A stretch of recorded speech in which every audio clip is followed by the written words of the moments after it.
Tony Storm and Mariah May had a Hollywood ending at AEW Revolution, and it was a blockbuster. Welcome back, guys, to Fog Wrestling.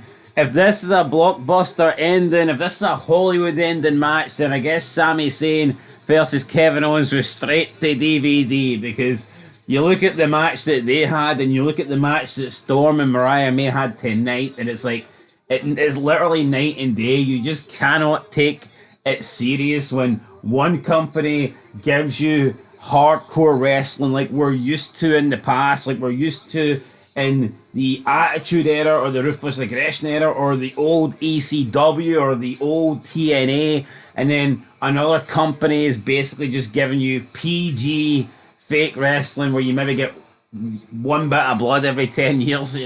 There's no comparison here, but you know what? This feud needed a big match because it's been great. And I think this, you said the opening match wouldn't have been surpassed. I think this match did it. Oh, it did. Absolutely. Tenfold. And I tell you what. This was the match I was looking forward to, and it delivered. I didn't know it was no DQ or whatever, right? But you know what? Look at Sami Zayn and Owens, man. Oh, we use real barbed wire. Oh, we do the fake punchy on the heady. Oh. Here, I would bet $1,000 of my own money that they did not use real barbed wire. No, they didn't.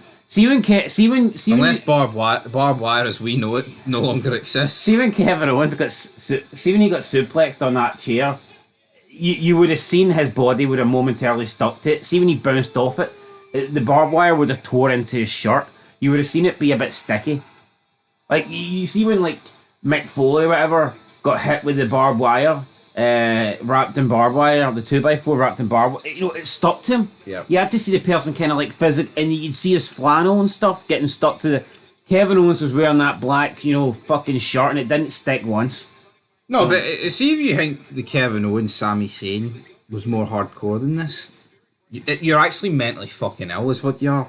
Could you imagine these WWE accounts like Heel Lucy and what all these fake ones on Twitter, right? All these fucking WWE dick riders. Could you imagine the field day they would have if that happened in WWE?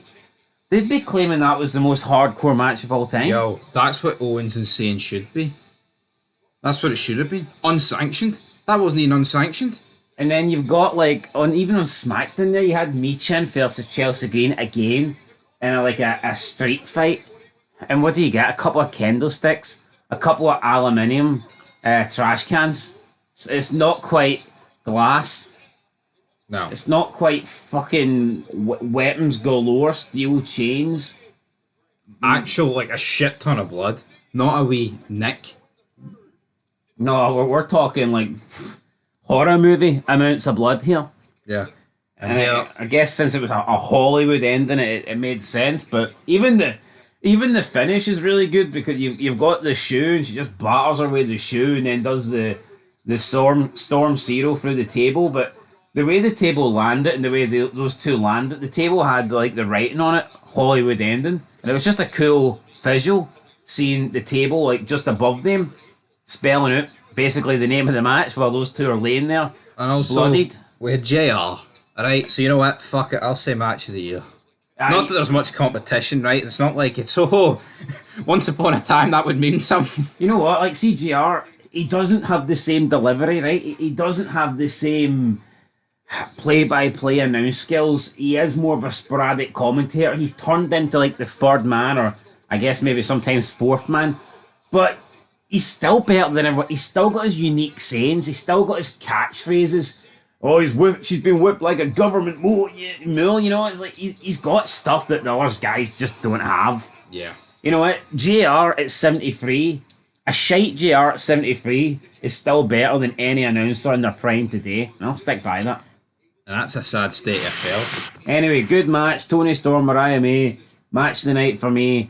I'll be surprised if Cope and Moxley can top that. No, they won't. I mean, honestly... I'm not even going to pretend that Omega Take a Shitter is going to do it because I'm just going to see. No, folks, very good match. Good to see JR. Good to hear him. I love JR. I love the man. Good old JR.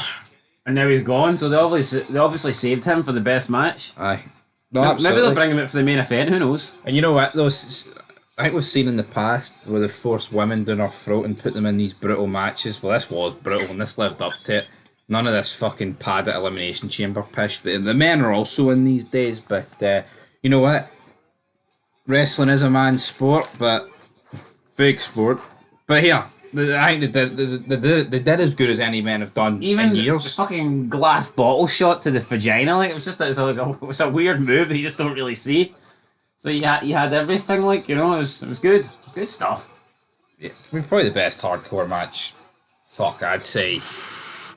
You know, honest, I can't even think since when. Been a long time.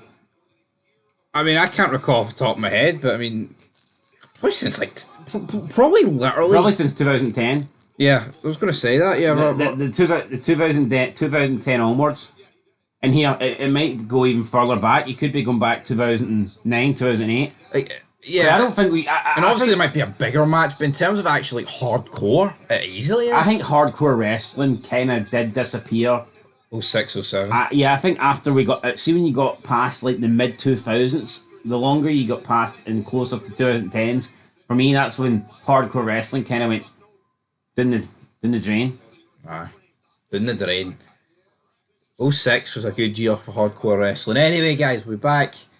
I don't really want to talk about Fucking Takeshita's. Foley and Flair, you know, blading their ass off.